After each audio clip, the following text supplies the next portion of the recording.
मनुष्यता से विरत मानव को अपनी महानता से परिचित कराया जाएगा।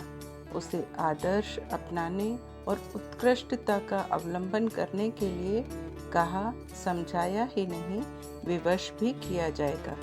यही है वे प्रयोजन जिनकी पूर्ति के लिए हम अपने परिवार के समस्त सजग और समर्थ परिजनों के साथ तत्परता पूर्वक संलग्न हैं। पंडित श्री राम शर्मा आचार्य जी।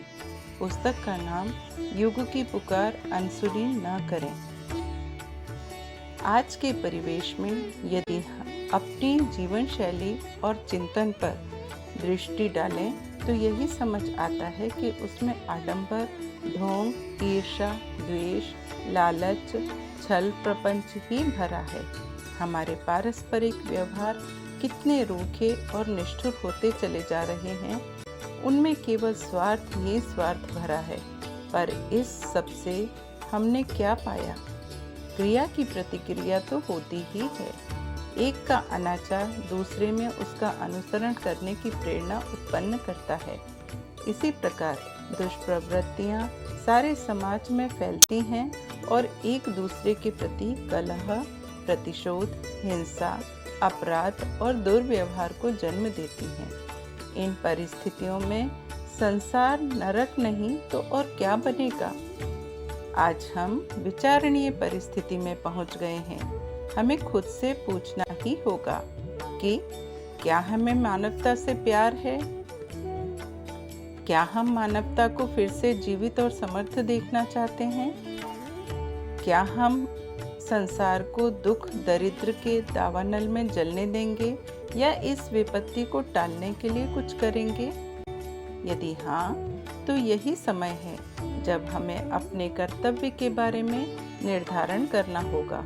युग पुकार रहा है, यह आपत्ति काल है।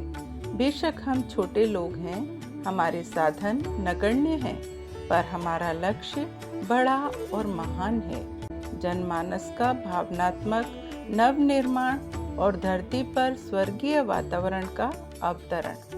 यदि हम सब रीछ वानरों की तरह अपना अपना सहयोग देने को तैयार हो जाएं, तो ईश्वर भी इस प्रयोजन में हमारा सहयोग करेंगे और हम सब फिर अपना जीवन को आनंद से परिपुष्ट करने में समर्थ होंगे। प्रस्तुत पुस्तक के माध्यम से लेखक ने हमें स्वर्गीय वातावरण के लिए हमारी कार्य प्रणाली और चिंतन शैली का विस्तार से उल्लेख किया है। यही वह माध्यम है जिसके द्वारा हमारा, हमारे परिवार का, समाज का और इस पूरे विश्व का जीवन खुशहाली से भरा पूरा बन सकेगा। पुस्तक के कुछ अंश। पहला है, सादा जीवन उच्च विचार का कितना सरल, सौम्य और शुचिता भरा आदर्श है, जिसे बिना किसी अड़चन के अपनाया जा सकता है। अभावग्रस्त परिस्थितियों में भी जिस आधार पर मोद मंगल मनाते हुए आनंद उल्लास का जीवन जिया जा सकता है। दूसरा, उच्च विचार कितने सुखद होते हैं, इसका अनुभव करके कोई भी देख सकता है। उन विचारों से अपना अंतःकरण हर घड़ी उल्लसित रहता है। संतोष और आनंद का, पवित्रता और सौम्य सात्विकता का निर्झर भीतर से ही फूटता रहता है। उसकी शीतलता से अपना रोम रोम शांति अनुभव करता है। तीसरा, उच्च विचारणा निरंतर एक ही प्रेरणा देती है, सत्कर्म करने की, कर्तव्य पालन में तन्मय रहने की। यह प्रेरणा जिस क्रिया पद्धति को जन्म देगी, वह अपने लिए, अपने परिवार के लिए और समस्त समाज के लिए सत्परिणाम ही उत्पन्न करने वाली होगी। चौथा है, बुद्धि ही सबसे बड़ा अस्त्र है, उसी को चमत्कार या वरदान कहना चाहिए। जीवन की सारी चमक, सारी प्रगति और सारी सुख शांति बुद्धि की ही तो है। जिसके पास बुद्धि बल है वही बलवान है। किंतु इसी बुद्धि तत्व का दुरुपयोग होने लगे तो मनुष्य अपने लिए और समस्त समाज के लिए एक भयंकर अभिशाप बन जाता है। पांचवा, महामानवों की एकमात्र विशेषता यह होती है कि वे विवेक का अंचल पकड़ते हैं और वर्तमान परिस्थितियों की उपयुक्तता अनुपयुक्तता का बारीकी से निरीक्षण करते हैं। जो उन्हें उपयुक्त लगता है उसे दृढ़तापूर्वक बढ़ाते हैं और जो अनुपयुक्त लगता है उसे बदलने के लिए अपने सारे शौर्य एवं साहस का उपयोग करते हैं।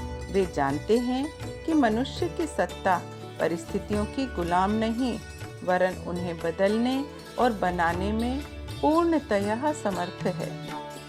छठा है, आवश्यकता इस बात की है कि प्रबुद्ध आत्माएं अपनी मूर्छा त्यागें और महामानव जीवन के स्वरूप, लक्ष्य, प्रयोजन, कर्तव्य एवं उत्तरदायित्व के संबंध में गंभीर चिंतन के लिए तत्पर हों।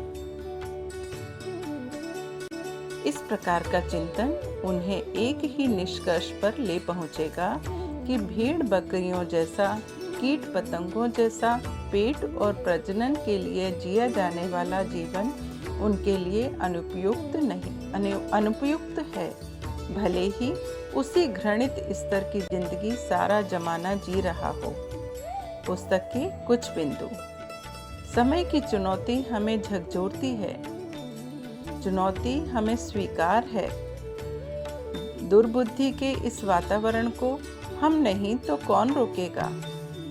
संपत्तियां नहीं, विभूतियां श्रेयस्कर हैं। प्रतिभाओं का लोक मंगल क्षेत्र में पदार्पण अनिवार्य।